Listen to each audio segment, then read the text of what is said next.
I hope everyone had a wonderful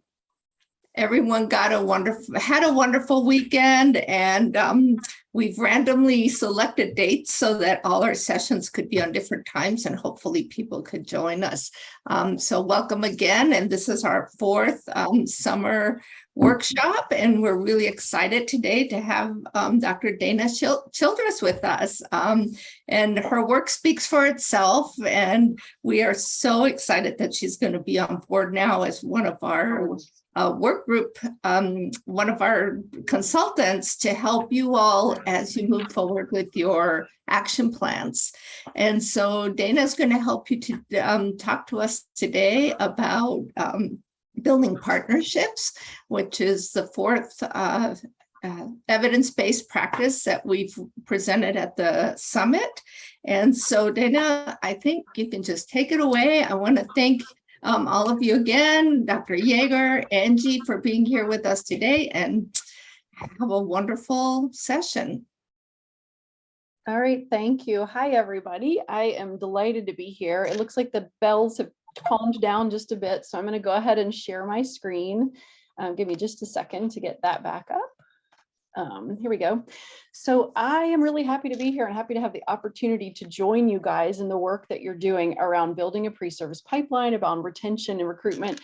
So I'll tell you a little bit more about me, and then we will kind of dive in because I'm really interested to learn about you guys. So I am working in Virginia. I'm a brand new assistant professor at Old Dominion University, just switched positions, literally new, like a couple weeks in, still figuring out what I've got to do. Before that, I worked here in Virginia on our state's professional development team. So I, coordinated our blog. I've written lots of different resources for folks that are doing the jobs you are doing, for the folks that are in service situations. So the leaders, the service coordinators, and all the different service providers in our state.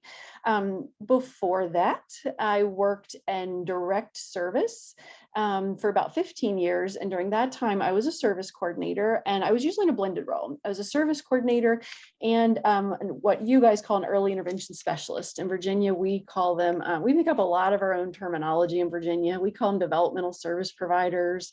I've been an infant development specialist. I don't know, lots of different names, but it's kind of the educator role. And then during that time, so I was in that position for about 15 years. Towards the end of those 15 years, I was also in a leadership position as what we call, again, Virginia terminology, a local system manager. So these are our program directors. So for about the last 2 or 3 years, I was in more of a leadership position, but while wearing all the other hats. And then another lens that I saw early intervention through was I was a mom receiving early intervention for my son. So he's 18, he's headed off to college this fall, but back when he was hard to believe he was ever tiny, but when he was tiny, I figured out pretty quickly he had torticollis. So right after he was born, torticollis is a tight, you guys probably know, tight neck muscle, sternocleidomastoid muscle, that big name. So I was receiving physical therapy with him, but I'd already been an early interventionist for about 9 years. And I'm going to tell you, being on the receiving end as a mom kind of knocked my socks off and changed the way I did early intervention, changed the way I looked at the world of EI, and really emphasized for me the importance of partnerships, really.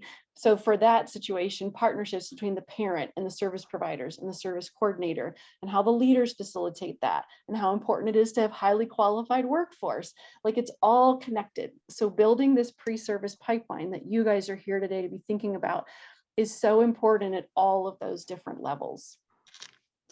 The thing that I don't know, though, as well, is Texas. So you guys know your state, you know your programs, you know your systems, and I want to invite you to have a conversation with me about it today. 2 hours is a long commitment, and I appreciate that you guys have given that time today to this topic, to this discussion. So I hope you will use your chat feature. We can unmute mics if we need to, but chat's probably the easiest way to have questions and conversation today. And I'll be monitoring the chat as we go along. So, know that I'm keeping a close eye there. And hopefully for now, you've seen in chat that we have links dropped in to take the brief pre-survey for the session. So if you could take a second and go ahead and take a swing through the survey if you haven't already, but while we're getting started, that would be wonderful. So let's see. you have access to a handout. I want to make sure you know about that. Your handout is not actually a copy of all of my PowerPoints, because that if you print it, it's a lot of wasted paper, to be honest. So what I did is made a handout for you that has key points. It's a fillable form though. So it's a PDF you can use during the session today. And I will refer to it as we're going along as a place for you to capture your vision for the pipeline you'd like to create for your program, or a place for you to capture ideas and strategies you want to think about or use. And then we'll wrap up with you having opportunity to add to your action plan today. So I'm kind of thinking about this session as a working session. You will have opportunities to get into groups, to learn from each other, and we will definitely take a break somewhere about midway through, because I know it's a long time to sit and listen. So I encourage you to do more than listen, though, to try to resist the urge to do what I do is get into my email or shop on Amazon, and stick with me today. And the more reflective, the more open you are in chat and honest with yourself about where you are now and where you want to be, the more you'll get out of this session. So that is kind of the initial stuff for me. I want to find out about you. So if you will use the chat now to share your name, your role, and oh, thanks, Angie. Angie just dropped the handout in chat. So if you'll share your name, your role, and the what's in it for you for coming to this session, why thinking about a pre-service pipeline is important to you. So type that into the chat for me. And this helps me get to know you guys. You might have talked about some of this stuff during this summit, but go ahead and use your chat and share a little bit about you.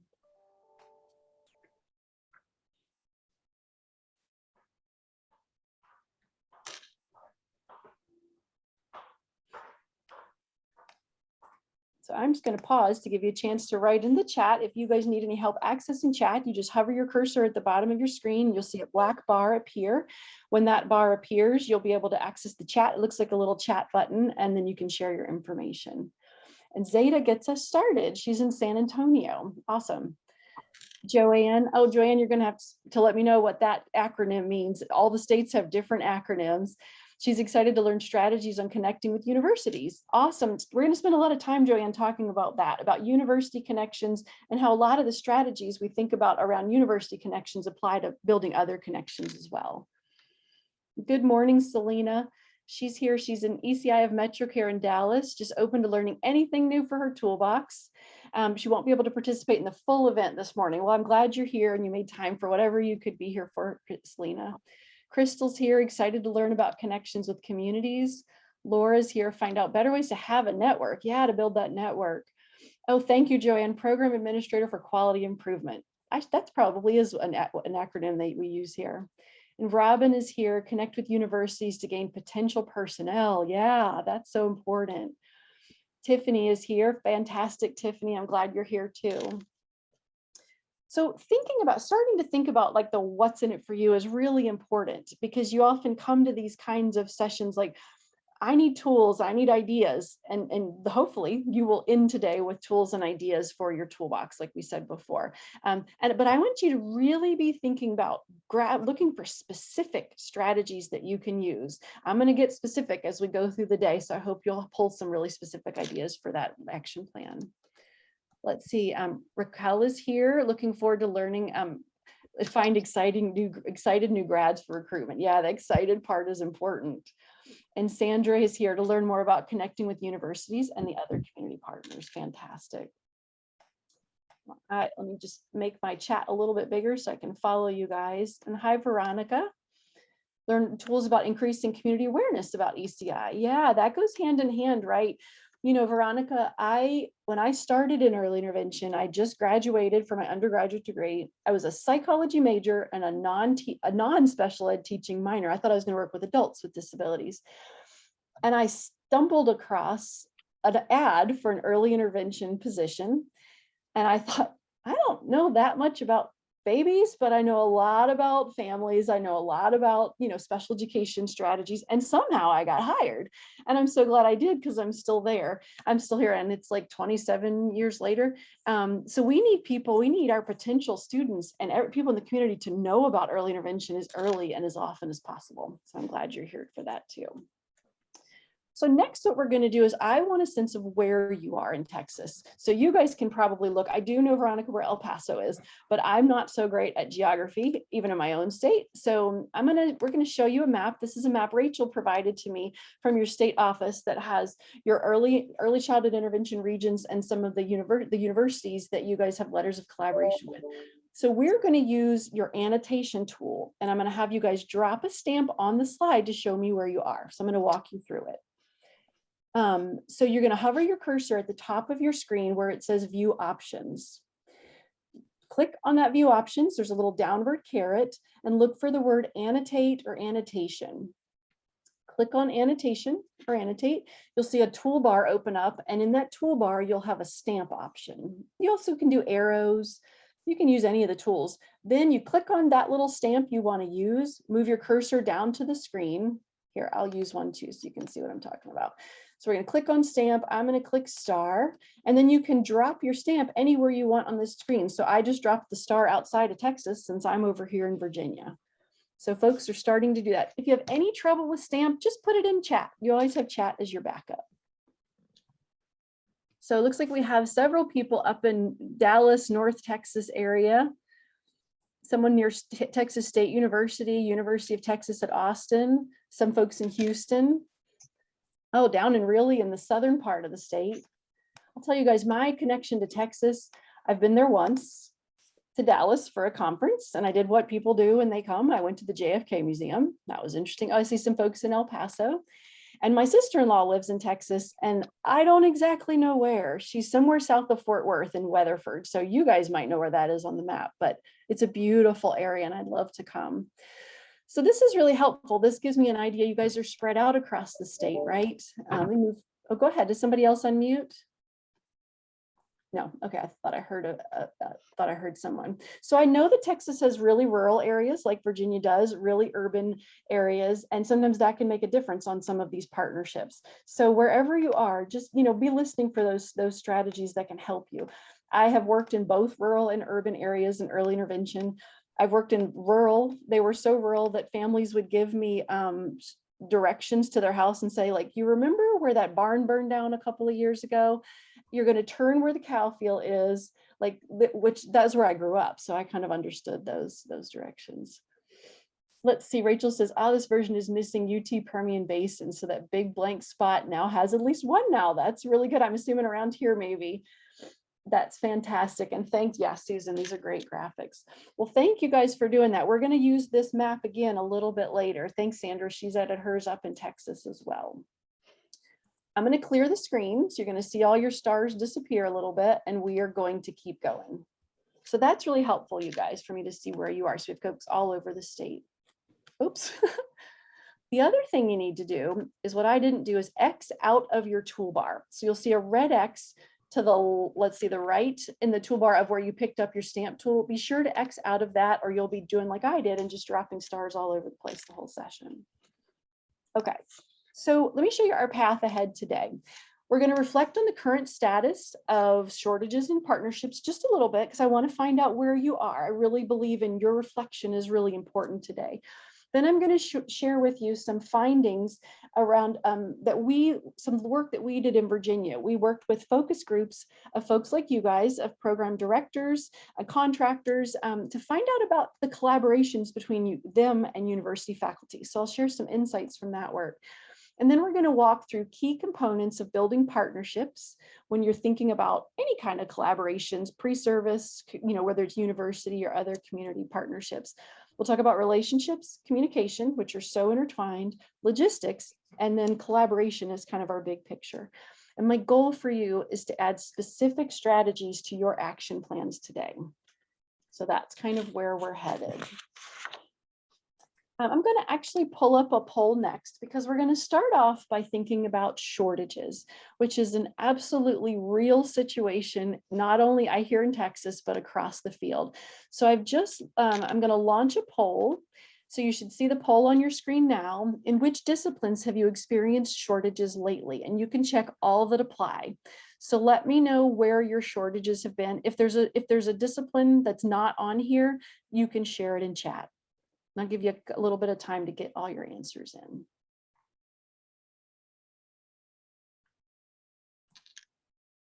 If you have any trouble with the poll, remember you've always got chat as your backup.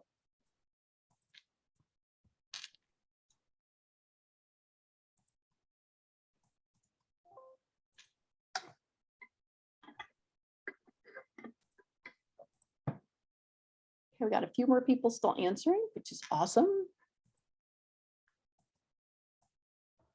All right, last chance. I'll wait just another 5 seconds, see if anybody else wants to take a stab at it. All right, I'm going to go ahead and end the poll, and I will share the results so you guys can see them too. So this is really interesting to me. So the largest number of shortages you guys are experiencing are early intervention specialists, 92%. Then speech pathologists and physical therapists come next, some service coordinators and some OTs. So that's really interesting. And in Virginia, our work really has similarly focused on recruiting and building a pipeline around the early intervention specialists as well. So I'm going to talk to you about how we've done that in just a little bit. So that's really interesting. Thank you guys for sharing that. Let me close down the poll. You can X out of the poll and we will keep going. So I'm going to show you a little bit of information because I want you to put your shortages in the context of the big picture of early intervention. So let's think about that. Every year, the IDEA and Individuals with Disabilities Education Act, Infant and Toddler Coordinators Association. So that's the association of all of the Part C coordinators in Virginia, not in Virginia, in the whole country. They come, this is where they come together.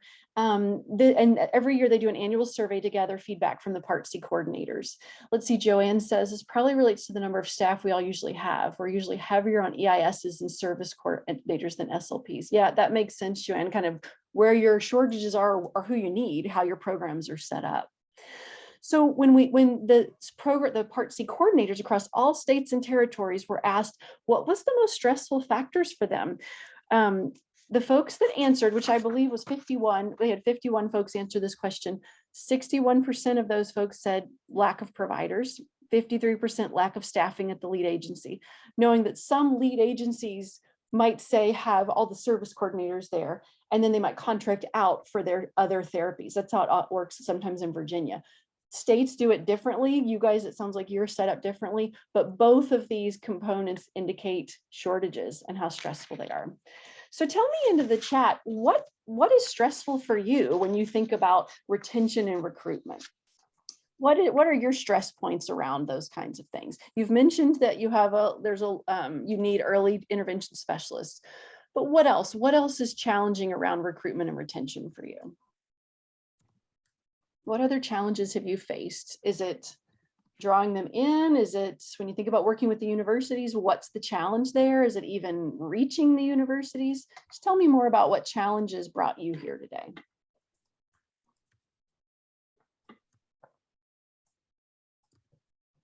And you can let me know in the chat.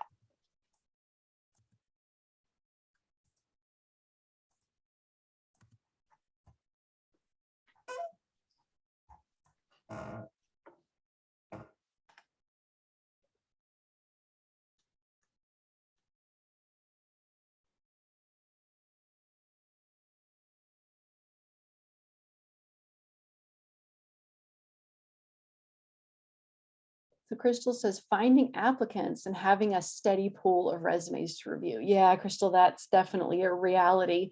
And sometimes when you open up those applications, having well-qualified applicants to review can be important.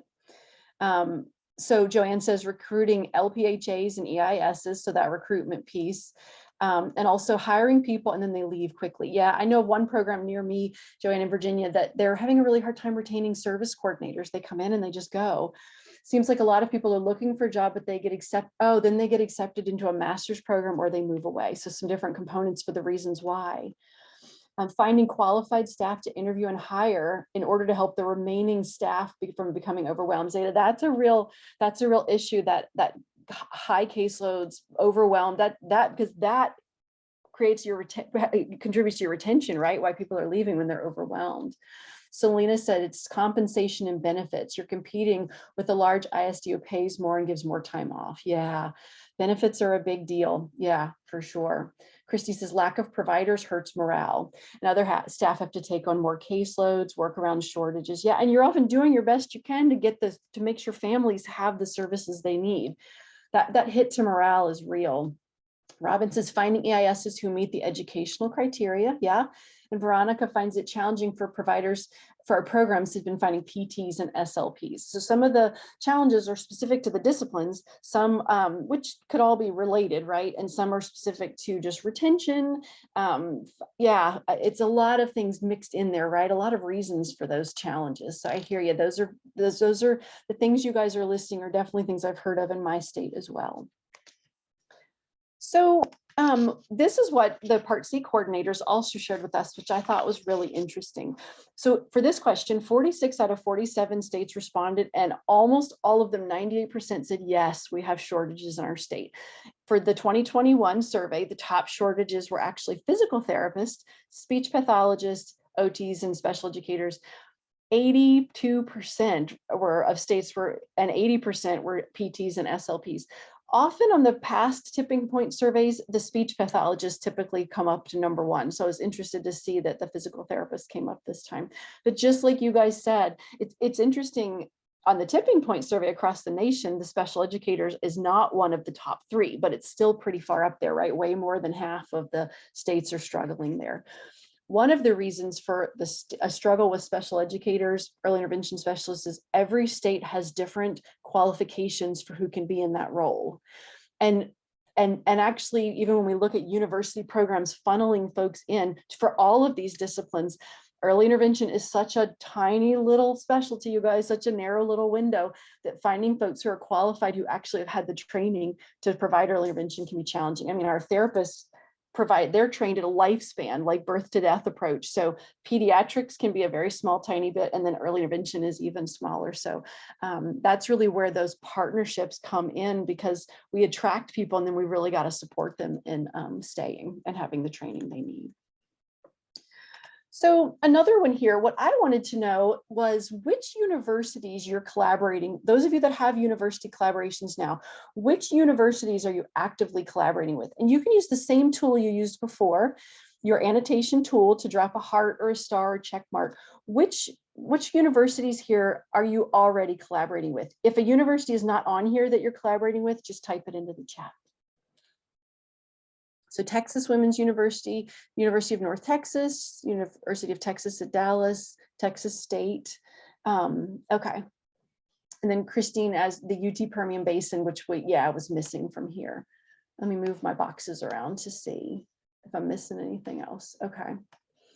So it makes sense that a lot of times the universities we collaborate with are in more busier areas, right? And then we've got to think about, they are putting students out all over the state, right? So how can we connect with them wherever you are? So what I'm going to do now, I wanted to hear about this. Let me clear the screen really quick. I did forget to do that.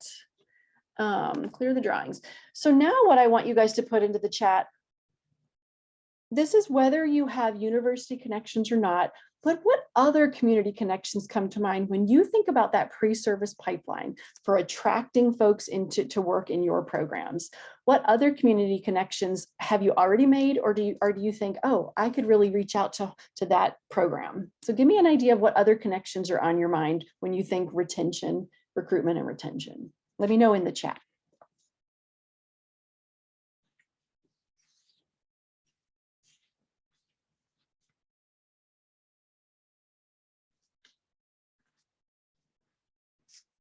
Because I think universities are often our go-to place, right? When we think about recruitment and retention, we want to bring those highly trained, hopefully, new staff in through our universities. But I want to make a little space for you guys that they're also thinking about other places in the community.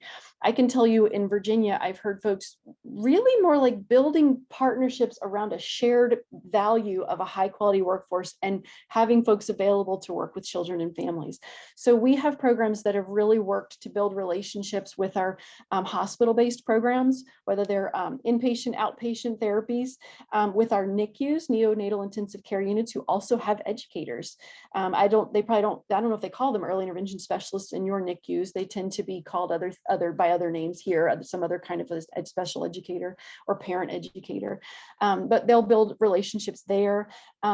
Other types of early childhood, like parent education programs. We have parents as teachers, Chip Healthy Families here. I don't know if those are similar programs you guys have, but even just building relationships that aren't competitive, like don't steal my staff kind of thing, but are more a shared partnership, sometimes around training, that they'll work together on training. But it also helps the different staff know that there are options in the community, and we want people to find the place that they have a passion for working. Crystal says some of her connections are staff, social, and professional circles. She encourages our staff to network and have people they know apply. Yeah, using your resources, Crystal, that's a great idea. So sometimes your connections are really at the personal level. Absolutely great example. Any other community types of connections you guys want to build that you can think might help with retention? Let's see, Zeta says, and I hope I'm saying your name correctly, you'll have to let me know. In San Antonio, Our Lady of the Lake University for speech and language pathologists. Yeah, for another university for OT placements, working with Texas A&M to create a pipeline of potential students for early intervention vacancies. Fantastic. So Zeta, you've got a couple of connections going on there. That's fantastic. So keep thinking about this. We are going to focus a little more today on the university level, but I will bring in the other connections too, because I know in your action plans, you guys talked about job fairs and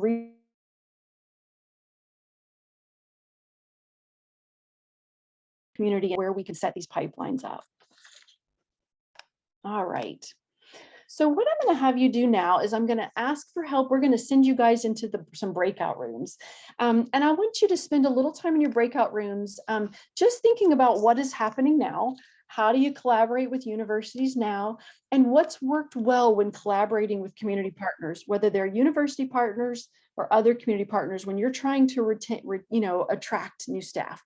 So just toss around ideas. If you get in a group where nobody's doing it yet, think about what you could do. What would you like to establish? So we'll give you about 7 minutes in your breakout groups. This will be a shorter one because we're going to have longer breakout groups later for you to toss around. I'm glad you're back. I want to take just a minute or two and hear from you guys, because you guys saw me, I was lurking in the groups, and it sounded like what was coming up was a lot of the challenges that were popping up. So I would be happy if somebody would want to unmute and share with me kind of just a quick summary of what came up in your group.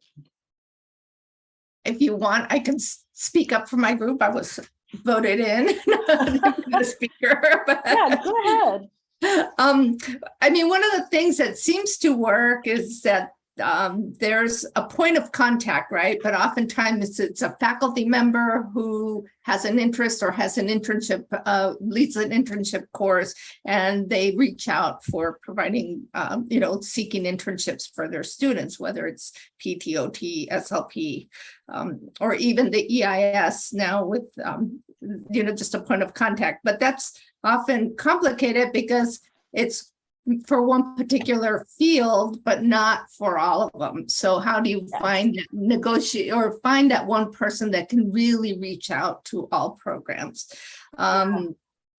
There's been some success with like a PT assistant or SLP assistant kind of model, and that there's a company that you could reach out to, and they have these assistants that can help fill those gaps.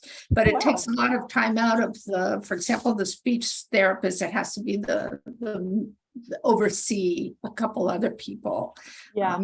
And then, currently, one of the things that's happening with some of the OT, PT programs is they're all becoming doctoral level programs. So it's taking longer for people to graduate.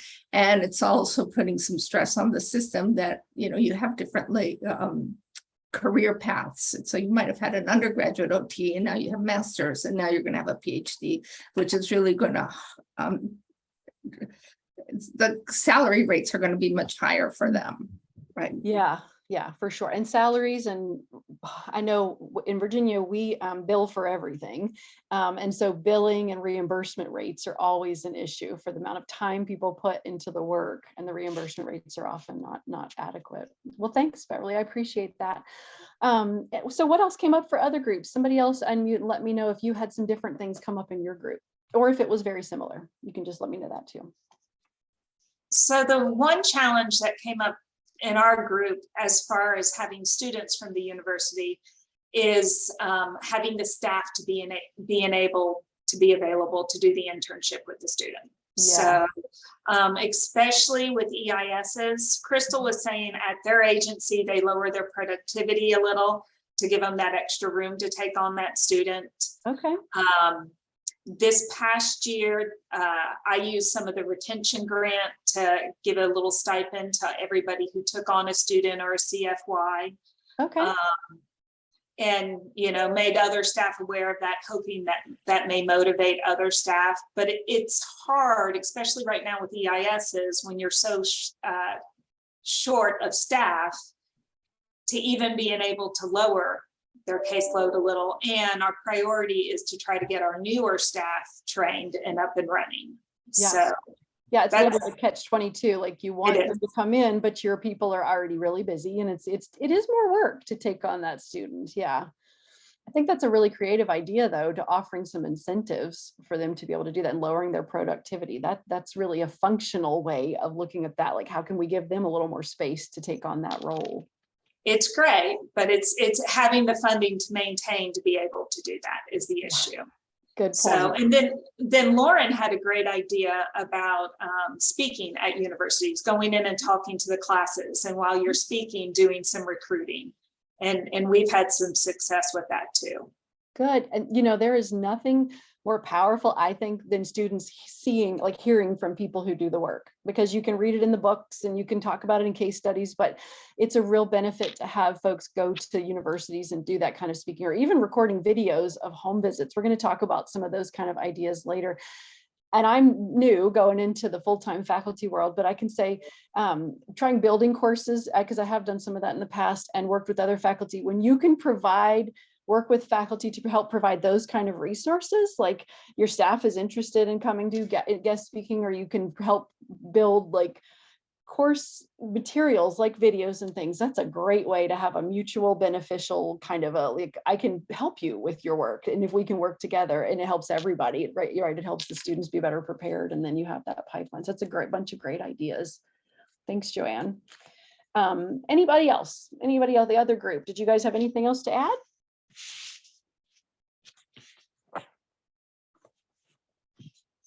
All right, so maybe we covered it all. Well, what I'm going to do, thank you guys for doing that. That just kind of gets us started. We're going to have some time back in groups. We're going to shuffle you guys some more so you can keep hearing some of those good ideas.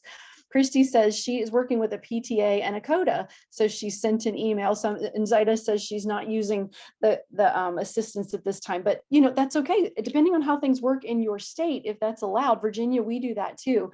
That can be an additional resource if you have staff that have the time to do that supervision that's needed. But we've had some programs in our state have a lot of success there. Doesn't necessarily fill the gap for our EISs, but for our other therapies, that's a great resource. All right, let me get my screen shared again. We're going to keep going. All right. So it sounds like you have some creative ideas, trying to figure it out. I thought I would also share with you some additional ideas that came from the Part C coordinators, and then we're going to drill down and I'll share with you some what came from folks in leadership roles like you are here in Virginia, because I always feel like, I mean, I've also looked in the literature, so some of this stuff will be from the literature, but a lot of times the best places to get the ideas are people doing the same work you're doing. So that's where we're going to pull from. So a couple of things, when I looked at the tipping point survey, there's a question, an open-ended question. What are you doing to address these shortages, to address recruitment primarily? Increasing the availability of teletherapy was a really interesting one, and that's a hot topic, as you guys know, in a lot of states right now, because a lot of us didn't, in Virginia, we weren't doing teletherapy much before the pandemic, had to dive deep into it, and now we're figuring out this can be a resource. If I don't have a speech pathologist in this program, maybe I can contract with the speech pathologist on another side of Virginia. and hopefully set it up so if a family has the the ability to take advantage of virtual services, that might be a way to help fill a gap. States were also supporting local programs with retention efforts, and you guys mentioned some that came up. Hiring incentives, bonuses. They also mentioned offering tuition assistance or scholarships for folks that come in who want to seek additional training. I know there's a risk inherent with that because you pay for training and you don't want somebody to go work somewhere else, but it was another example of some local ideas. Again, the funding though is the challenge. And then there was talk about raising or advocating for higher reimbursement rates so that we can increase those salaries to make them more attractive to folks. Interestingly enough, though, in this tipping point survey, there was a big theme about university collaboration. So programs and states said they were doing outreach to universities, collaborating around workshops that the university faculty could develop to help build the knowledge of folks that are already in the early intervention system. For instance, one state said they had a program that didn't have a vision specialist. So the college was going to provide training to the staff around supporting children with visual impairments. There was also lots of ideas about partnering around internships, getting the word out about early intervention as a career path, and then creating state level programs to facilitate some of this collaboration. And I'm going to talk to you about Virginia has a state level program that's doing that. That's kind of working at some of these collaborations. So I'll share that with you in just a moment. I did also take a swing because I wanted to compare what was kind of the big picture stuff with what you guys were saying on your action plans. And I thought I'd share some of the themes I saw in your action plans too. And then we're going to get into some of the, what else can you add? So there was a lot of talk about attending job fairs, developing targeted marketing materials to fill those gaps you had, improving the workplace culture, which is so important, especially with keeping folks. Speaking at university forums, which sounds like Lauren mentioned, and then surveying staff. What can we do to support staff so that they will be open to taking students, because students are a really important pipeline. And at least one of you guys has talked about researching university contacts, which I'll talk to you about how important that is. So when you envision a successful pre-service pipeline for your program, what would that look like? You have a place on your handout to jot that down, but I would love to see in chat, what is happening if that pre-service pipeline is working? And this is, I want you to think beyond, well, we have students coming into our program. We have a resource for hiring. Like, what would it look like? Who would you work with? What would your vision be for a successful pipeline? Let me know in the chat.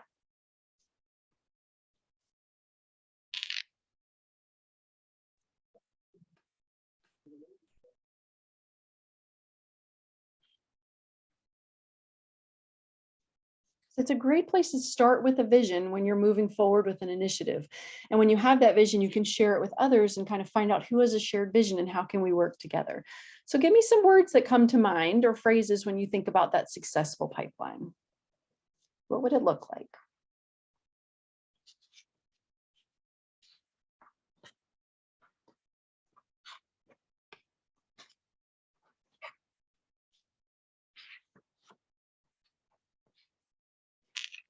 Let's see, so Joanne says several qualified applicants. Yeah, you would actually hit on some people that were qualified to bring into your program for sure. Expanding our points of contact. If you let me know, Veronica, if that's not what your version of POC means, but so expanding your network, right? It's expanding the contacts of the people you have that you're collaborating with. Yeah, okay, thanks, Veronica. What else? Any other phrases come to mind when you think, if it was working for me? Ooh, Joanne, a good flow of information with networks. And Joanne, that flow being a back and forth reciprocal flow between your program and the universities or the other contexts is really important. Christy says frequent communication with partners at universities. Yeah, Christy, that came up with the focus groups from Virginia, and I'm going to share with you about that. That's a super important one. So you have to find out who your contacts are and then figure out how to put that frequent communication in place, right? And part of doing that is figuring out what is the motivating factor for both sides of the communication, which we're going to talk about. So jot down some notes on your handout about what you envision, because these specific ideas are what are at the core of your goal planning, right? This is what your vision is. So your vision is really kind of your long-term goal if we want to talk in IFSP language. All right, let's keep going. So like I said, so this is where one of the key things that I actually found in the literature and popped up in our focus group information in Virginia. In order to have a successful pipeline of any type, when we are trying to draw people into our network, our whatever program, whatever reason that is, we've got to work on mutual benefit. And I think about mutual benefit as being, well, what's in it for me? And that wraps back really well to actually adult learning theory. Adults tend to pay attention better, to commit to things, to process them better when they have some skin in the game. Like it's important to them, it's relevant and useful to them. And when whatever they're working on builds on what they need and what they already know. So when you guys think about the what's in it for, we often start with the what's in it for us. I see Lauren, thank you. You've added in the chat a network of businesses that work with our clients. Yeah, so Lauren's even thinking about her family, the families that you see, and that you have resources for multiple places to go for supporting the families. So the what's in it for you can be different things, and you guys have just put that in the chat. You also are going to want to find out the what's in it for your partners. So when you think about university faculty, what might be in it for them? Tell me in the chat. When you think about university faculty as partners, what might be the benefit for them for working with your program? Type that into chat.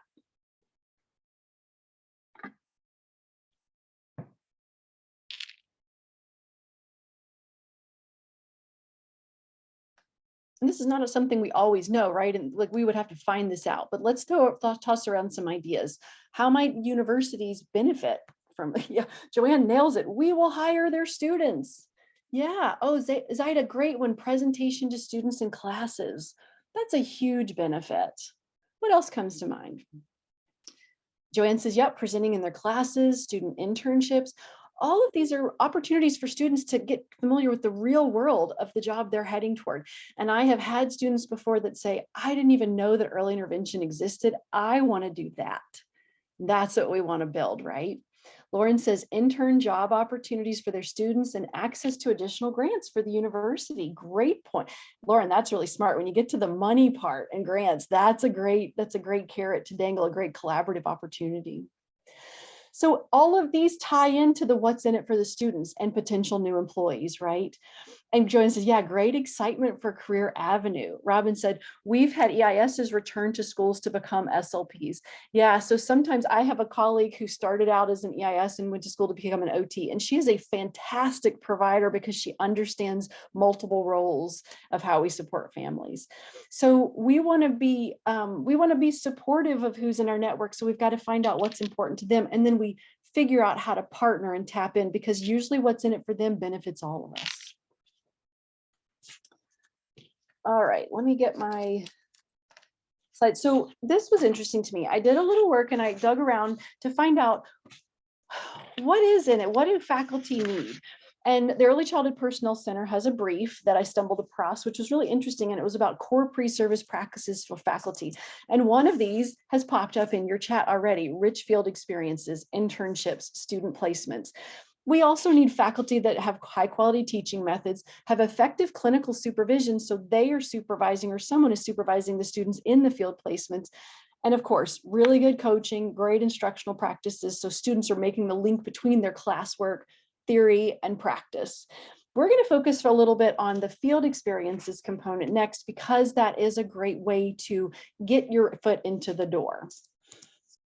So I'm going to talk to you a little bit about something we've done in Virginia, and then we'll talk about the focus groups, and then we're going to take our break. So hang in there just a few more minutes. So in Virginia, years ago, we developed what we call the Early Intervention Pre-Service Consortium.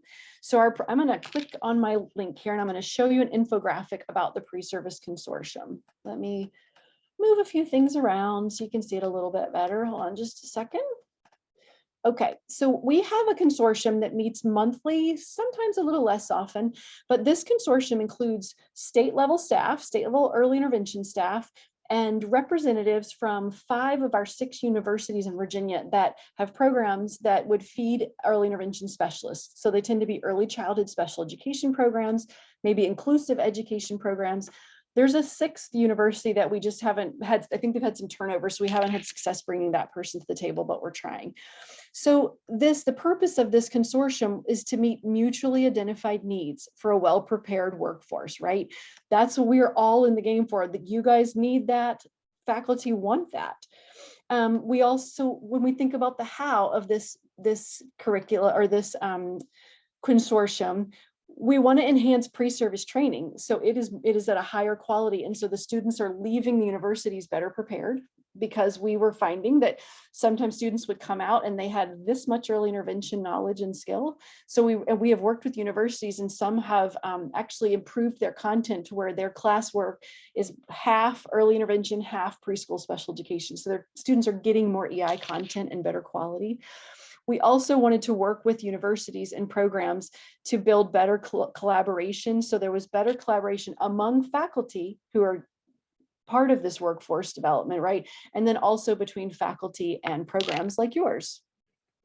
So this consortium, one of the things that we did, and I'll head back to the PowerPoint, is we thought about what's a pressure point for faculty and local programs, and it was field experiences.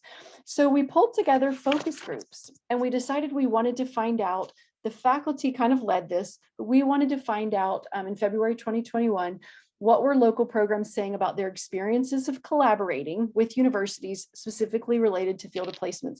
But I'll tell you, we learned a lot more about the collaboration beyond the field placements. We have 40 local early intervention systems. That's what we call them in Virginia. So we had 12 representatives from 12 programs participate. I wish we had had more, right? That would be nice, but we tried to offer additional opportunities at conferences and things for folks to give us feedback. So I'm going to show you some of the themes that came from this information. The first theme that came forward was probably the most important one, was relationships and the importance of relationships. We found that local programs said, like you guys said before, when we have a good relationship, we know the contact for the university knows who to call, we have ongoing communication. And when we don't have that good relationship, we're not as inclined to take students for field placement. So the relationship was important. And we're going to talk about strategies for building relationships in a moment. Our program leaders also said they want clear ongoing communication. They need to know what the expectations for working with the universities are. What are the expectations for the students? What do they need to know when they come to our programs? Whoops, hold on just a second. We also found that local programs said, we want universities to understand local program logistics. So what is it like for you guys when you're bringing in a new student? There's probably a bunch of hoops that students have to jump through, and we're going to talk about that in a second and how that can impact the relationship. They also said, the last two here were kind of big picture. They said local programs really wanted to invest the time to collaborate around field placements, to develop knowledge and attitudes of students so they are well prepared when they come to be new hires. And they wanted to share that commitment with university faculty and other partners around, how do we hire, how do we retain highly qualified personnel? And they thought, in fact, it actually starts at the pre-service level. So it was really interesting how these themes kind of informed the direction this group took when they thought about, what are we going to do to improve things? Now we know this. So they came up with lots of good strategies that I'm going to share with you in just after our break. So this is a quote I love. I collect quotes from the really peer-reviewed source of the LinkedIn talent blog. So bear with me. This might not be the best place to go for information. I don't know, but McLaurin had this great quote. And McLaurin said, pipelining is about having conversations. So we have to shift the focus away from what we need toward more open-ended discussions about the goals of the people that we want to have a pipeline with. So that is where we are headed next. I'm going to show you, next we are going to dig into key components of building partnerships for our pipeline around relationships, communication, logistics, and collaboration. These are things that have come up in your chat so far, and you're going to have some time to chat about these and lots of strategies with your groups after our break. So let me check the time. It looks like it is, well, almost noon my time, almost 11 your time. Why don't we take about, let's take about a 7-minute break. That way you have a little time to get up, move around, hopefully not spend too much time on your email, take a mental and physical break, get your eyes off of the screen. I'm going to stop sharing my screen. We will come back at 11:07, and then we will jump into the strategies, and you guys will have some more time to talk in your groups. Okay, so enjoy your break. I will see you back in 7 minutes. Break. Raquel heated up lunch. That was good. That makes me hungry there, Raquel. We got another hour to go till I can eat. What else? What did other folks do? Beverly got more coffee. That is smart. Checked email, Lauren. I know I did too. I always tell people, don't check your email. Christy did too, unfortunately, emails, but like life is happening while you guys are here in a workshop. So I get it. Veronica stretched. Yeah, Veronica, I walked around a little bit. Rachel gave her cat her medicine and cleaned up her mess. Uh-oh, I saw your thing in the chat earlier, Rachel, about a little cat emergency. I have 2 dogs, and actually both of them have needed medicine the last couple of weeks, Rachel. My little Shih Tzu has had eye surgery, so I have become very skilled at giving eye drops to dogs that don't like it. Crystal checked messages. Matthew said, squish that cat. I don't even know what that means, Matthew, but it seems funny. And Robin took the dogs out. Yeah, I was thinking about that, Robin, but my dogs don't always cooperate with coming back in, so I didn't get to do that. Well, good. I'm glad you guys got up and moved around a little bit, or at least took care of some stuff that maybe gives you a little bit of space to stick with me for another little less than an hour. So where we're headed next, I'm going to walk you through some strategies around building these key components for building your pre-service pipeline and your partnerships. We will have breaks for you to go back into breakout groups to toss ideas around with each other. Then we'll come back and share. So this part is really a time for you to be listening and sharing what works, but also listening for some good ideas. So let's talk about relationships. I mean, it makes sense that relationships is the place to start, but it's not always easy figuring out how to build that relationship with partners in the community, because you've got to have an equal interest on their end too, right? So we did hear from our program directors, as I said, that these strong ongoing relationships are essential. And in fact, we heard from faculty that they wanted this too. As I mentioned before, the importance about mutual benefits, the relationships need to be mutually beneficial. So there's a shared understanding of what each partner needs and how to achieve that together. And one of the best places to start the relationships is you've got to know who each other are. And that might seem kind of flippant and silly, but having your partner's contact information is super important and not always easy to get when you're figuring out university level work. So here are a couple of strategies that our program directors suggested. Think about it, find out who your partners are or who they could be by reaching out to others in your area. Find out other programs, other contractors that already have some of these partnerships in place. Maybe they can share with you who they're working with already.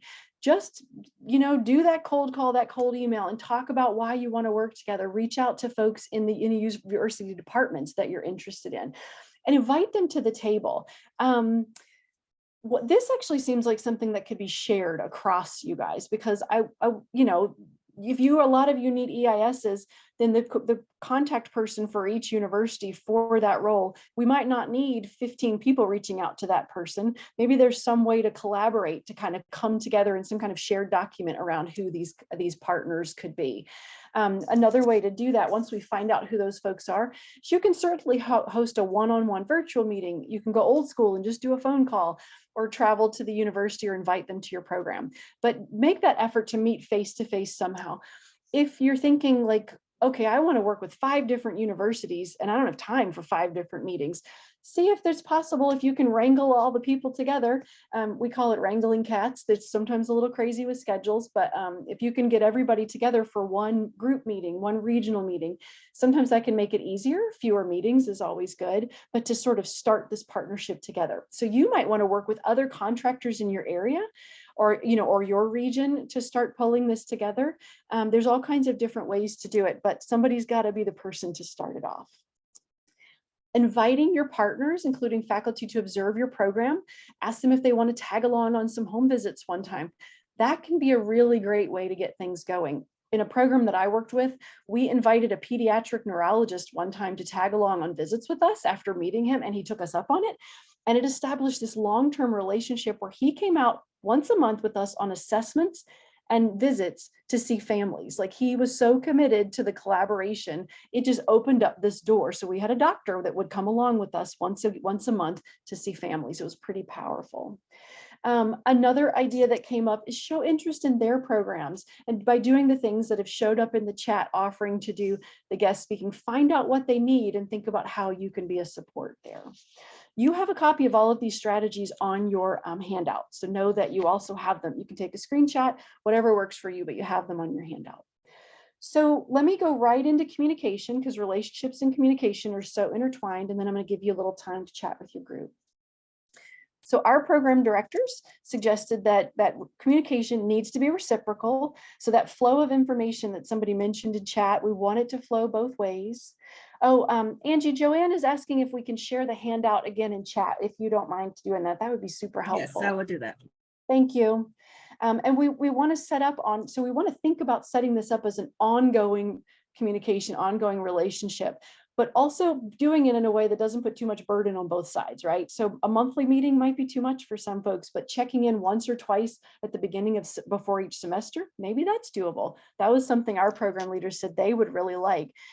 They also said they would like to have, when a field placement, when there are students working at their program, they would like to have a contact person from the university check in with them at least maybe mid-semester to find out how things are going. So they, and the university faculty were like, that would be fantastic if that way we can check in and make sure students are getting what they needed. This one is so important, communicating info early and often about early intervention as a career opportunity. So talking with faculty about when in their programs do they learn about early intervention? How can we make sure that's embedded so they know that we're out there? And you know, when you read about pipelining, every article I read said that pipelining is actually starts even before university level, which is kind of mind-blowing, but starts in the middle school and high school level to make sure kids know about their career opportunities. So that's another even creative way for a long-term benefit, right? But how can we even tap into young people earlier to give them that idea of a pipeline? And then you guys can help faculty and students learn to be in touch with the real world of early intervention, because it's a lot more than what they're going to read in a book. The theory is so important, but we've got such a big research to practice gap. You guys can help fill that gap for the faculty. That's one of the benefits you bring. And you can share information about what do students need to know to be hireable. Super important, because faculty want their students to find placements after they're hired. So a couple of strategies that came up in that work. Sharing your program strengths and needs, super important, because you can't take for granted that the person you're going to be working with knows a lot about early intervention. So ask them what they know and share how your program works. Ask about field placement and shared learning opportunities. Sometimes it's an internship that's a whole semester. Sometimes they just need a place they want students to come out and spend a day in your program. So find out how that could work, get that information so that you can brainstorm together. Shared learning experiences could also be things like the guest speaking Lauren was talking about before. And I'm going to talk to you about a lot more ideas around the learning a little bit later. Are there ways that you could collaborate on curriculum content? This one you have to be careful with this one when you're establishing communication, because you don't want to send the message that the curriculum is ineffective, right? But there might be ways that you can support curricular content around real world issues in the field. And then finally, of course, practice your active listening. Because remember, you've got to go back to the what's in it for them. So we need to find out how we can support faculty in order for them to want to work with us in early intervention programs. So let's go back into your breakout groups. I want you to spend a little time tossing around ideas based on these strategies you're hearing so far. I'm going to give you 10 minutes in your groups this time, and I want you to think about what are 2 things you can do to establish or strengthen relationships and communication with your university partners. You can also be thinking about other community partners as well.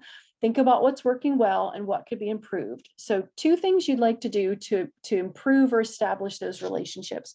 Again, identify somebody who's willing to come back and share an update about what you guys talked about in your group.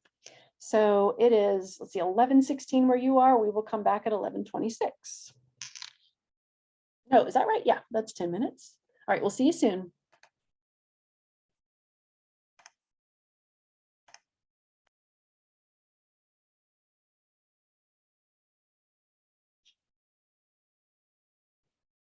Well, welcome back, you guys. We'll hang out a little bit till our additional groups come back. We were just saying it's good to stand up. It's a long time to be sitting. So you guys are hanging in there. me see, everybody come back.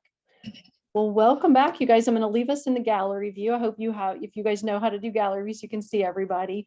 Why don't we just check in and see what came up for you in your groups? So hopefully somebody either got voluntold or volunteered to be the person that's going to speak. So tell me a little bit about some themes that came up around relationships and communication in your groups. Beverly said she didn't want to. Oh, Lauren, you said you're going to pop up there. Go ahead, Lauren. Am I okay? I'm not on mute. Okay. One suggestion that I was talking to the group was having partnerships with the preschools Okay. as well. Not to say that we're trying to take their qualified preschool teachers from them, but just to plant the seeds. And some of them may not even have degrees yet, and at least they have the seed and they know, like, okay, I'll go and get this degree, and they can stay in constant communication with us and just along their journey to wherever that they want to go. That's a great idea. Yeah, because it was a lot. It's a lot of preschools. Even putting our flyers at the preschools and letting these parents know that there are other avenues to help their children that are delayed in X, Y, and Z, and getting our name out there as well helps with Child Find. Yeah, so I was thinking it serves two purposes, Child Find, and sort of you're even doing what I was talking about before, like reaching folks even earlier before they necessarily even know that that's a career path they want to take. That's a fantastic idea. And you do have to, like, sometimes people do feel that competitive nature. Well, I don't want to steal people's employees. I don't want them to steal mine, but we're all early childhood. We're all trying to support children and families. So that perspective can make a big difference. It's a great idea. Thanks. Correct. I'm sorry, Beverly had a great idea as well. And she was saying that some of the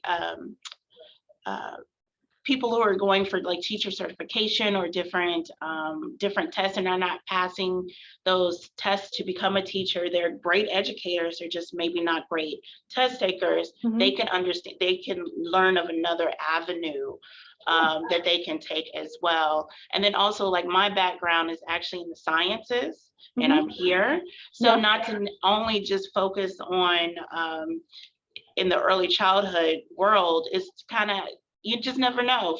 You could talk to people in other fields that might be interested, or just, might be interested. You just never know. I love that idea because, I tend to think like go towards the special educators, the early childhood educators, but what a great idea to kind of broaden your thinking to look at other groups out there. Fantastic idea. Yeah, I've known early interventionists from all kinds of backgrounds. And just like you said, they're like, and I'm here and I love where I am, but it wasn't necessarily where they thought they would be. So yeah, great idea. What else? What are some other ideas you guys heard? I think the big one in our group is reestablishing some of those connections with the universities. Okay. And in our area, there's also it used to be a junior college, but they offer an associate's degree in child development. And so even getting out to those classes and doing more of the presentations again, because the person that we used to have the connection with retired. Yeah. And getting into those classes to encourage those students maybe to continue on in a degree that would be applicable for an EIS position. That's a fantastic idea. Yeah. And then we discussed just some of the difficulties of finding the right EIS, because there are the requirements that they have to meet in the state of Texas in order to go through the credentialing. So finding the person that meets all those credentials. So do you find, and I know that your credentials, I think, changed earlier this year, from what I understand. They loosened up. Big change. Yeah. And that would be important information for faculty to know about, how they changed. How can anything does anything need to be adjusted in the curriculum for students coming through that could help make them more hireable, easier to meet those? And so I don't know if that's already happening in your state, but I know when those kind of big changes happen, it often shakes everything up on all ends. It has been. They've been sending out the letters. They've been CCing all the directors in on them. So that's been very helpful. Great. And find, and I don't know, I need to look into more about what is required in your state for your credentialing, because I'm sure it's different than what we have here in Virginia. But whatever the faculty can know ahead of time to make it more likely that folks coming out will be able to be credentialed is certainly, helps, can make that easier, I think, for you guys on your end. Those are great ideas. Thanks, Joanne. What else came up? Anything else in our third group?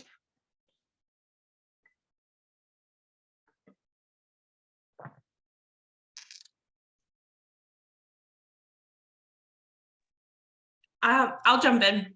Thank you, Robin. You've rescued us from the silence. So I was in a group with Veronica with you, and she has a great relationship with UT El Paso, and things seem to be very strong there. And so for my program, we're in the process of actually we need to start those relationships with the universities in our area. So we had 2 people from the state in our group. So it's, it's great contacts to kind of reach out to them to help us as we kind of begin to establish those contacts. So yeah, good, Robin. It sounds like, and it's so nice when you're somebody who's at the beginning of establishing the contacts to make a connection with someone like Veronica who has some, because maybe there's some guide, ideas she can give you that said, oh, this worked for me, or this didn't work so well for me. So it's great to make those kind of connections with folks. So good for you. I'm glad for you guys. It sounds like you're in different places, but you were able to have a chat. So that's great.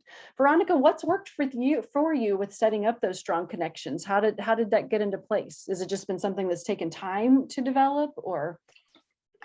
So this came out at the meeting, the coalition meeting, the ECI that we had earlier this year, April. Mm-hmm. Oh yeah. Yes. So our director, yes, she had been a part of meetings with UTEP, and so this has been like an ongoing, communication. Fantastic. That's wonderful. Well, hopefully we'll get to hear more about that as we kind of keep working together, because it's got to start somewhere. That's kind of how it is, Robin. It starts somewhere and then it takes that effort across time. I see Rachel dropped her email and Matthew's email into the chat in case you guys need assistance with finding out those university contacts and making some of those connections. So they'll be great resources for you. So thanks, Rachel. Anything else you guys wanted to share that came up about communication or relationships? All right, I'm going to hop us back over to the PowerPoint. We'll talk through the next 2 components, and then we'll have another more time to chat. So let me get that all set up. Okay. So hopefully you got some ideas and things to think about, and when you're thinking about adding to that work plan of yours. So let's talk a little bit about logistics, then we'll jump into collaboration. Our program directors said that logistics were really challenging sometimes between universities and programs because they could be different from university to university and from program to program. So they needed to have shared understandings between the partners for any memorandums of agreements that were required in order for student placements to happen. They really wanted to have shared understanding of onboarding requirements, whether these are student placements or new hires, that some programs can have even students have to go through like all the stuff volunteers have to go through. So they'll have to go through background checks and maybe an application, and these kind of things take time. So sometimes a student can't just start at the beginning of the semester. They're going to have to jump through these hoops, and faculty need to understand that too, which is especially relevant when you have shortened classes. So if you have like a 6-week or an 8-week class versus a whole semester. So that was something to understand. Programs also wanted to understand the university requirements for the students to complete the course or to gain their license.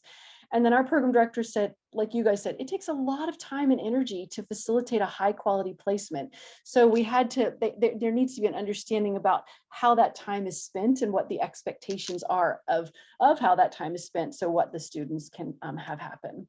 So some of the strategies our program directors talked about were asking for a copy of the course syllabus that's tied to the field placement. And if it is an internship that's not necessarily going along with a particular course, they would like to have the evaluation rubric, or, you know, whatever guidance they can have that helps them know a little bit of, now, what's the student coming in with to your program? What do they already know? What do they need? And how are they going to be evaluated? Like, what comes next? And some universities will work with the program staff on that evaluation piece, which I think is can be a great collaboration too. And then program directors wanted to be able to provide faculty with written guidelines for those onboarding processes, so the faculty understand how that's going to work for their students. So can reduce the frustration that can come when you're halfway through the semester and the student's like, I haven't even started my placement. We don't want that. Nobody wants that to happen. I've had that happen as a adjunct instructor, and it's challenging. So some programs might have, and you guys can think about this for your own program, whether you have an application process, whether you require an interview for students, you probably do for new hires, right? What are those requirements? Are there background checks that have any costs? What are the timelines associated? And then what do you think students need to know before they're either placed with you or hired? In Virginia, we heard from folks say it was really challenging when students came to the placement and didn't know anything about EI. It was really hard to bring them in and have a quality placement when the program was having to teach them the basics. So finding out how that's going to work between your programs is really important. So with that in mind, when we have the relationship is kind of starting to be built, we're establishing communication, and there's a shared understanding of logistics, it's a lot easier to collaborate. So that's where we're gonna head next. And I'm gonna share with you, so weird, you guys, my clock, I have two different clocks in here and they're saying different times. So I think I know what time it is. So let's talk about what we know about collaboration. We've talked about that shared responsibility, that mutually beneficial relationship, that there might be some ways to collaborate around course content and shared training opportunities. This would be a conversation to have, even like Lauren was talking about with the preschool community connections. Maybe there's some opportunity to share training opportunities, some workshops or something together that's building community and builds that sense of builds awareness of your program and that sense of the shared nature of your work.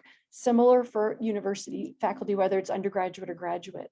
Share information with faculty about what makes a student hireable in your program so that they can do more of that pre-service preparation. Whoops. And when you're sharing about what's hireable, I'm talking about your credentialing, but also in your program level, what are you looking for when you're looking to hire someone? So let's talk about some strategies, and then we're going to get into groups again. Hold on just a second, my voice is on its way out. So some of the strategies that popped up. When I thought, so I mentioned before, co-creating materials. You want to find out what faculty need and see where you can tap in. And this doesn't all have to be the weight on your shoulders as directors. If it's possible, and there's, liability isn't as much of an issue, and you have permissions in place, and you can, some of your service providers are willing to record videos of their visits that faculty could use for instructional purposes. That is the best little carrot to dangle. Those kind of things are wonderful for faculty. We offered faculty case studies. They needed case studies to build into their courses, and they needed case studies that really reflected real early intervention practice. So if you have any staff that like to write, this could be something you could tap into to partner. On our state level consortium I told you about, I was one of the people that developed case studies we built a family case study all the way from referral through IFSP development, wrote the IFSP, everything, gave it to the faculty, and they have a couple now that they can use to build into their courses that actually reflect real practice. Because to be honest, as a faculty member, you have to work hard to stay in touch with the real world of what you're training people for. And then we've also done recorded interviews. So just get your phone out and record that physical therapist. Why is it so great to work in early intervention, and share that? Or, what is a day in the life like of an early intervention occupational therapist, and offer that to faculty as co-created materials. We've talked about offering to be a guest speaker. Again, that doesn't have to be on you. You might have staff that would be willing to do that and join a class for an hour once a semester to talk about the work they do. Invite faculties and student partners to observe. And when if you're using any virtual visits or teletherapy, that might be even easier way to have that happen. And then this is a cool idea I heard recently. Even if you want to talk that you're in a rural area and you're hours away from a university, talk to them anyway, because sometimes students have placement needs or intern needs that they might want to, it might be a semester do that internship back at home. So maybe they're from a rural area, but they're going to school in Dallas. Could they be placed back in your program, back closer to home for that internship? So the student gets to come home, reduced costs for housing. It's just a creative way to think about it. You don't have to be right next door to the university to make this work. A couple more strategies, and I think we've talked about these. You can be a great resource for that faculty member, you and your staff, about current issues. Encourage faculty, and this is one that Rachel and Matthew would know about. I don't know so much about, but in Virginia, we encouraged faculty to embed the modules, the online modules new hire staff have to take into their coursework. So students were coming out of the university programs already having completed some of the modules they would need for credentialing. And for us, it's called, we do certification. We also have provided them with information checklists and things that new staff need here. So if it's not already done, and maybe it is, but if there's a way faculty could integrate the new employee self-assessment, that might help you guys when faculty are coming, because the students will already be familiar with it. So that's just an idea that we've used in Virginia. Ask faculty, can you share information with them about hiring opportunities that they could email out to their staff, so staff know that, or their students, so they know that this is an opportunity. Same with your preschools. If you have partnerships with hospital-based programs, can you share and work together around these types of collaborative partnerships? And finally, as we've talked about, how can you reach those students as early as possible in their programs? And even like I think it was, I can't remember if it was Joanne was saying earlier, but if we can go into the community college level, that's another great idea.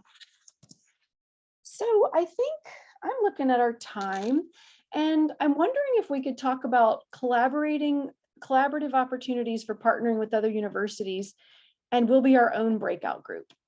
So when you think about some ideas for collaborating with universities to build your pipeline, you can think about what you've already heard or what you already have in mind. What's working now, or what would you guys like to take from today to think, I'm going to use this to start building my collaborative partnership. So let's just have a discussion here as our group, because we're small enough. What's an idea that you want to take forward to help start building those collaborative partnerships, or building on them? Feel free to unmute. You can use the chat if you want. Go ahead, Beverly, Dr. Carl, you had one. I see. I meant to raise my hand, not clap, but I'll clap afterwards. Yay, I'll take claps. One of the things I think we've talked a lot about the universities that are, next door to us, but I think we haven't really tapped into all those online programs, right? Yeah. What are some online programs that have courses that might, resemble some of the work that we want future students or EISs to do, and reach out to them as well, right? Because there's extensive. That's a really good idea, and they need placement options as well. Yeah, I have a colleague who went to school in California, and she was in an online program for her master's, and ended up, she's in there for her doctorate now, but it was challenging finding ways to practice her work locally. So that's a fantastic idea. What else? What other ideas? I see, Christy, you like the idea of creating videos. How do you think that could work in your program? Do you think you'd have staff that might be interested in working with you on that? I think so, especially if they understood that this could be beneficial for, say, college students or other kids, to encourage them to go into that field, going to be a PT, be an OT, be a speech therapist, an EIS. So, and at first I thought you were saying video maybe of a family, and I'm thinking consent, and that's a lot. Mm-hmm. But then when you said therapist, and I thought, oh my goodness, that's a great idea, because then it can be just personal, it can be specific, and then we can share. And I think it's another good way to say, look, here's some content for your class. Yes. As we build those relationships. So, Yeah, so you're right. The consents are a lot easier when you're just filming the one therapist, and it doesn't have to be high tech. I mean, just use your cell phone and do that. I saw a video once that I don't know if it's publicly available, but a program did it where they did include families in this one, but they actually had the therapist at the office or wherever they started out with. Then somebody was filming them while they were driving, and they were talking about, I've got to make 5 visits a day, and I start my day. So like they literally took them through the day. It was really, really cool. That was more complicated, more text, more complicated to coordinate, but it was a cool idea. And, sometimes if families can give consent and your program allows these kind of things to be shared, sometimes family videos can be a really cool thing too. Even just filming a family to speak to students, like, why is this so important that you come work with kids, can be almost even more powerful. So there's all kinds of different ways to do that, Christy. What else comes up for you guys? What other ideas do you think you might want to think more about or tap into around collaboration? I think one of the things I think to me, it's like take a step backwards for a minute and realize that we are in a place where we have to recruit, and that's really not something that we've ever really needed to do. Okay. But over the last couple of years, and especially over the last year, we have to be in a place where we need to recruit. And so there was some of the things that we didn't prioritize before, going out to career days and things like that at the colleges, just realizing that we have to do that now. We do have to recruit.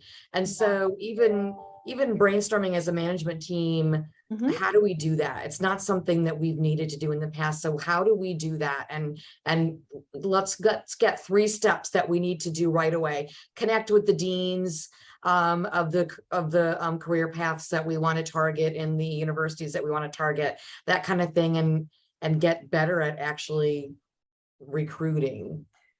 Joanne, I'm so glad you brought that up, because when it hasn't been a part of your job before, you've got to figure out how to make space in your day and your work to do something that you haven't had to do before.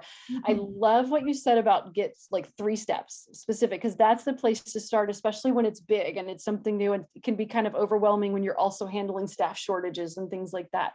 So finding those 1 or 2 things that are really specific to start is a fantastic idea. And it sounds like Rachel and Matthew can help you guys figure out who your contacts are, so you can know who to reach out to. I will tell you, reaching out to them right now might take you a little while to get that back, because we're at the beginning of this, semesters. So that's sometimes a busy time, but I love what you're thinking about. That, like, that's a place to just recognize that it's a hard place. Some people are doing something new for them that they didn't have to do quite the same before. Yeah. Oh, Beverly has another idea. Reach out to Texas DEC, Division for Early Childhood. That's a great idea too. Yeah. Fantastic. What else, guys? What other strategies might you try for collaboration?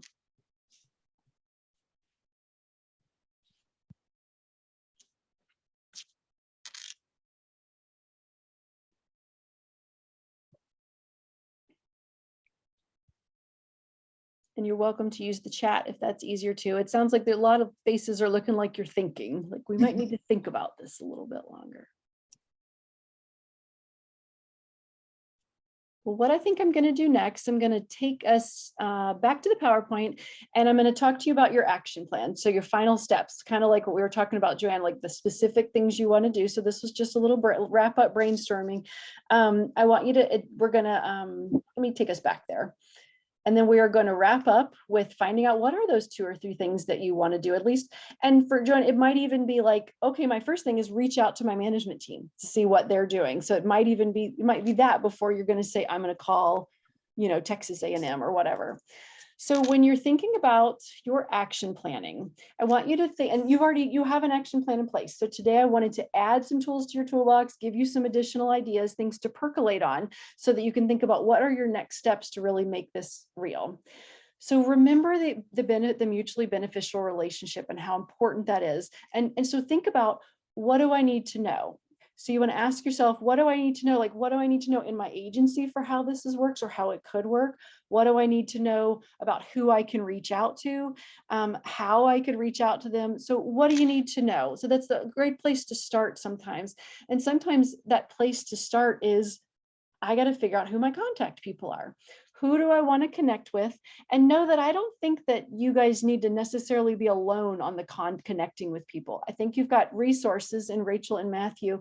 And it makes sense to me there should be a way to share that across this group too, because if Joanne's reaching out to someone and Christy's reaching out to, you might be reaching out to the same people at the same universities, hypothetically speaking. So maybe there's some way to share some of this information. What logistics need to be in place and shared between the faculty, university, or the other program in mind? And then what is one or two things we can do to launch this collaboration? Rachel writes into the chat that ECPC, Early Childhood Personnel Center, has a nice list of institutes of higher ed with early childhood programs. That's a really good resource, you guys, where you don't have to invent the wheel and do all the Google searching yourself.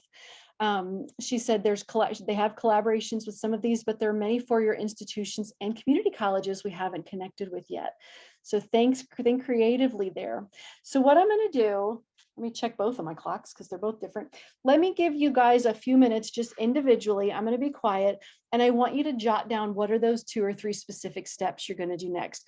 You have a place, I believe it's on page 3 or 4 of your handout, to jot down 3 goals for yourself to add to your action plan. Who is going to do what by when? So I'm going to be quiet. Jot down what's your next 2 or 3 steps. Then we'll come back together and we'll hear some of the ideas you came up with, and then we'll wrap up for the day. So let's take about 2 minutes or so to do that. And I'm going to be quiet while you're thinking about your next specific steps. What is one? Oh, sorry about that. I'm going to have you type into chat for me and let me know what is one of the goals that one of the things that you've added to your action plan, a specific next step for you. So type that into the chat for me. If it's easier for you to unmute, you're welcome to, but if you can type it into chat, that's kind of sometimes easier. You might even be able to copy and paste it from where you wrote it down. So let me know one thing you're going to do next to support that you're building your pre-service pipeline.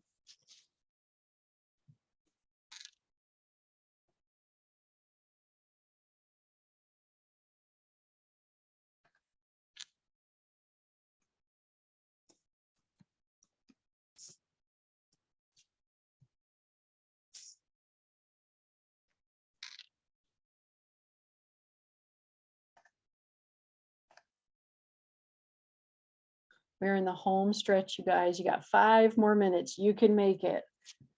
Awesome. Folks are starting to read here. Thanks, Joanne. Got us started. Find out what universities near us have EI specific or related programs. Fantastic. Great place to start. Lauren says, connect with my graduate professors. That's a great idea, Lauren. Joanne says, also look at the ECPC resource that Rachel shared and follow up with our management team. Robin says, discussing further with my director on our MOUs that are already in place. That's a really good place to start, Robin.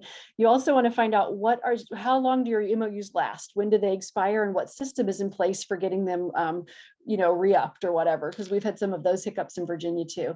Robin says, we're also going to find out who do I want to connect with is first. Good, I'm glad you're starting there. Zaida says, reconnect with the local university for speech pathologists and other local universities to see if we can finalize the MOU. Fantastic. Crystal's going to review the chat link shared earlier. Rachel, I want to know who our current staff know, what connections they have. I love that. Tap into your own network, right? Your network of staff you have. And Christy says, what providers do we need? Really important thing to find out what's most useful to you. And then what universities have degree programs for those positions. And your third one, what if my staff would like to help present at school? Yes, use your staff as resources. They have so much to share. And 4, come up with our pitch to universities. And you know what, Christy? Videotape your pitch, send it as an email, because in the whole world right now, where do we go most often for information? We go to Google and we go to YouTube. Those are the 2 biggest places for information. So video snippets, 1 or 2 minutes long, that'll get passed around. So I think that's a great way to go. Veronica says, reach out to the department chair that work with the undergrad programs for PTOT and speech and begin communication. I'm really proud of you guys. You came up with some really specific steps for your next step. And Angie, if it's possible, I would love to get a copy of this chat so I can keep up with these steps. This is fantastic. Yes, you can give that. I would appreciate it, you guys. Well, look like we got about 3 minutes left. So now I'm going to go into the next part of the presentation. No, I'm just kidding. I'm going to wrap us up.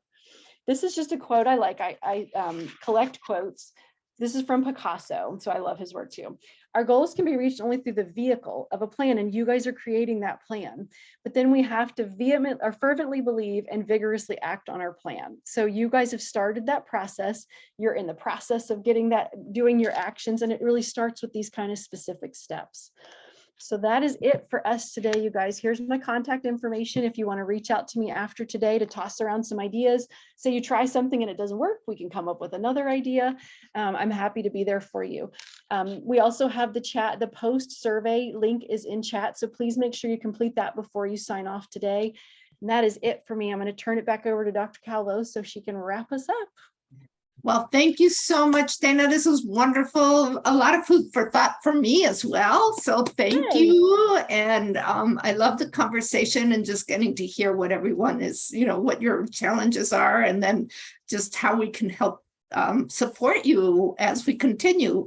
I'm going to say this is not the last you'll hear from us. We will continue to reach out, and just remember that Dana is now on board with us, and that if you need some targeted support or so on as you're develop or implementing your action plans, and even next year as we move into the next our next cycle, this work is going to be continuous. It doesn't stop here. And Chris, do you have anything you want to add? No, that was fantastic. The survey link is in the chat. We'd really appreciate your feedback, especially as we're moving forward into next year's activities. We're always hoping to improve. So we really greatly appreciate that. But thank you so much, Dana. That was really fantastic. Yeah, wonderful. Well, it's And my so- pleasure, you guys. And thanks for hanging out with me. I hope you'll get to go get some lunch or stretch or whatever you got to do after 2 hours. It's been my pleasure, though, to get to know you guys today. Yeah. Thank you so much. Have a wonderful day and a wonderful Thank week. you. And we'll be in touch. Bye, everybody. Bye. You too. Bye-bye.